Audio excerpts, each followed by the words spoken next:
السلام علیکم ورحمت الله وبرکاته. دوستانو په دغه ویډیو کې به تاسو دروښیم چې تاسو څنګه کولی شئ چې په خپل موبایل کې د فیسبوک د آی ډي نومر بدل کړئ. خو دوستانو ګوره دا خو ډیره اسانه طریقه ده، خو تقریبا له ما چې ډیرو کسانو پوښتنه وکړه، ډیرو کسانو میسجانه وکړو چې ته موږ ته راوښیې موږ څنګه کولی شو چې په خپل موبایل کې د خپل د فیسبوک آی ډي نومر بدل کړو. نو دغه ویډیو تر اخره پورې وګورئ. په دغه ویډیو کې به تاسو دروښیم چې تاسو څنګه کولی شئ چې په خپل موبایل کې د فیسبوک د آی ډي نومر بدل کړئ. نو ویډیو له خپل دوستانو سره خامخا شیر کړئ تر څو هغه له دې څه فایده واخلي او د داسې نور ښایسته ښایسته ویډیوګانو لپاره د موږ چینل سبسکرایب کړئ، ځکه موږ هره ورځ دغه رقم ښایسته ښایسته ویډیوګانې په خپل چینل کې اپلوډ کوو. نو زه د ویډیو په طرف ویډیو شروع کوو.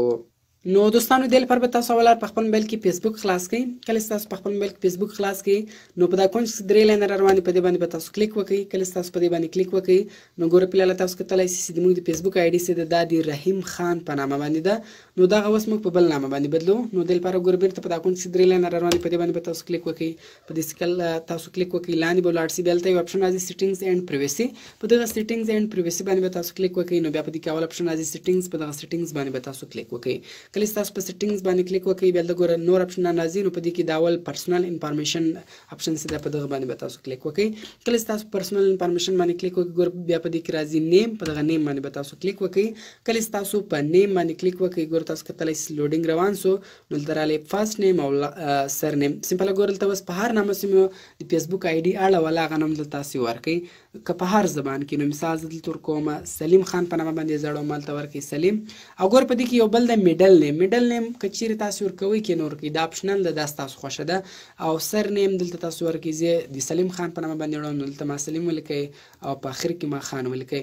نو دغه رقم ګوره بیا دلته په ریویو چینج باندې به تاسو کلیک وکړئ. کله چې تاسو په ریویو چینج باندې کلیک وکړئ ګوره دلته وایي تاسو اوس په دې کې کوم نوم غواړئ، سلیم خان غواړئ او که خان سلیم غواړئ. نو زه ورته سلیم خان غواړم، په دې باندې ما ټیک مارک ولګوئ. او ګوره دلته تاسو ته یو نوټ هم درکوي چې که چیرې تاسو اوس نوم بدل کړئ بیا 15 ورځې بعد تاسو بل نوم په فیسبوک آی ډي باندې درولی شئ، نو تر 15 ورځې مخکې نشئ کولی. دغه رقم اوس تاسو دلته د خپل د آی ډي د فیسبوک د آی ډي پاسورډ ورکړئ.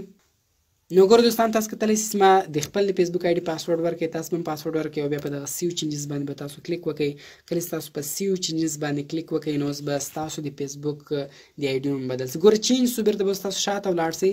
نو دغه رقم شاته ځو، ګوره زه بالا ولاړم رحیم خان، دا زه سمپل ګوره ریفرش کوم، دا ما ریفرش کړئ. ګوره تاسو کتلی شئ دا د سلیم خان په نامه باندې سو.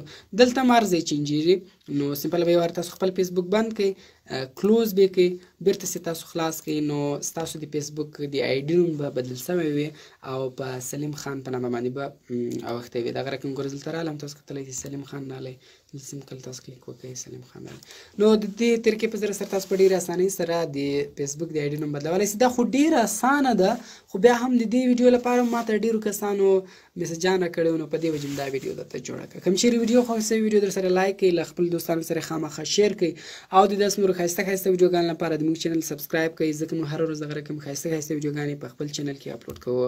نو دوستانو ملاوي په نور ښایسته ښایسته ویډیوګانو کې په دعاګانو کې مې یاد ساتئ. د خدای په امان.